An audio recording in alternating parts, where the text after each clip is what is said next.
You served on the board of Presbyterians for a Better Georgia, working on advocacy. Yes. And so I think, tell us about that and about that word advocacy and how it is part of faithfulness in public life. Oh, I love this question. Thank you for this question.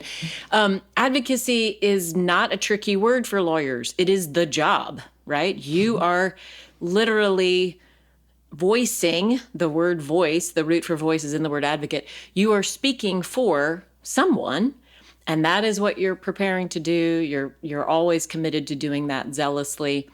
Advocacy becomes a little trickier for church people sometimes. And I think it's not actually because of advocacy itself. I have two theories about this. And if I'm going long, tell me to stop, Katie. No, I'm loving it. I have a lot of thoughts about this. One thing is that advocacy sounds too big, right? It's like, how do I begin to connect with that work? How do I start? What's the incremental step? Because advocacy sounds so systemic that people feel a little bit paralyzed about how to enter into that moving stream. I think that's one challenge. The other is the deep rootedness of partisanship in our world right now, that people associate advocacy with taking a partisan position, and politics are so hard, so personally divisive, have frankly become so nasty that becomes a barrier to really fruitful engagement and advocacy work.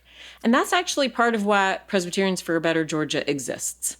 One, to give people a way in and to let people see what they actually can do. And it is very doable. It is very accessible work.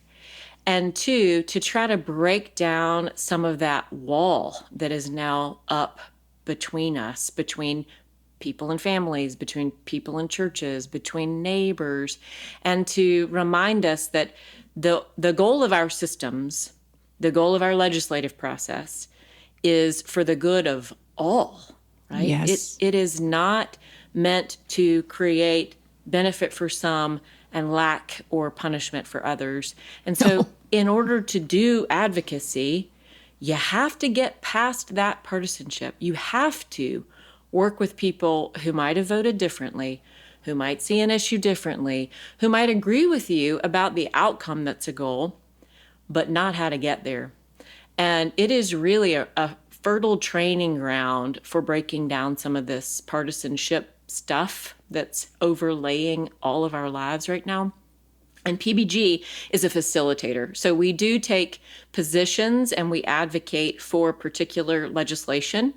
And we come alongside other nonprofits, other people of faith to try to amplify our voices, to have some collective impact, particularly around housing and homelessness and healthcare for all Georgians, right? All Georgians, not one party or another.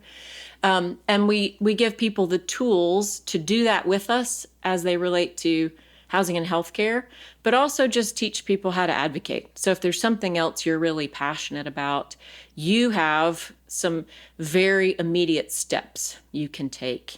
And part of how I got so involved in it is that years ago, I heard a presentation from one of our state legislators, and she gave a statistic that just shocked me, and it still resonates in my memory every time I am doing this work.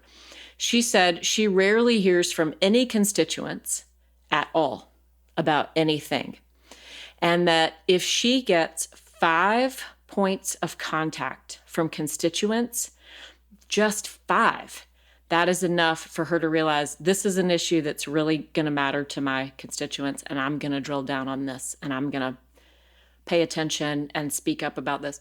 And 5 is not that many.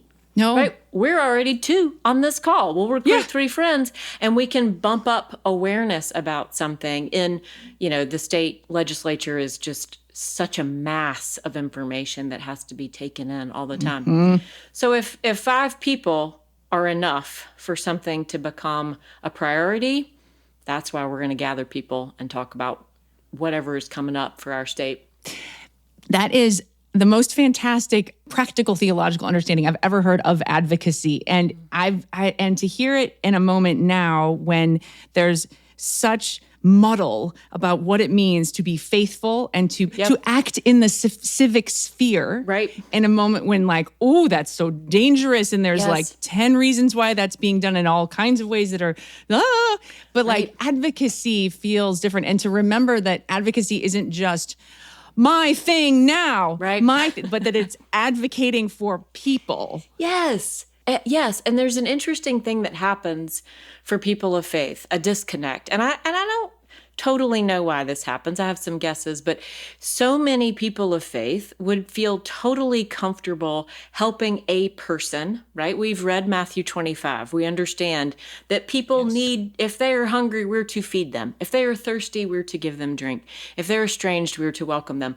And somehow that feels comfortable if there's a person in front of you and a material thing you can give them. Mm-hmm. But the systemic expression of that, which is, let us change the system that is keeping people from having access to housing, or that is preserving food deserts, or that is alienating people from their home spaces, which are exactly the same things listed in Matthew 25.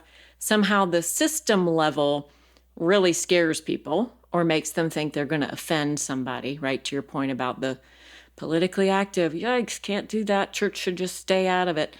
Well, we're doing it. We're doing it in these really beautiful and important ways for humans we know.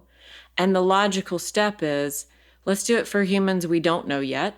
And let's change the system so our expression of our fulfilling the command of Matthew 25 is not limited to one person at a time. Let's fix this same instinct on a broader level. And that's what advocacy is, really. You're trying to change the thing that causes the need to begin with.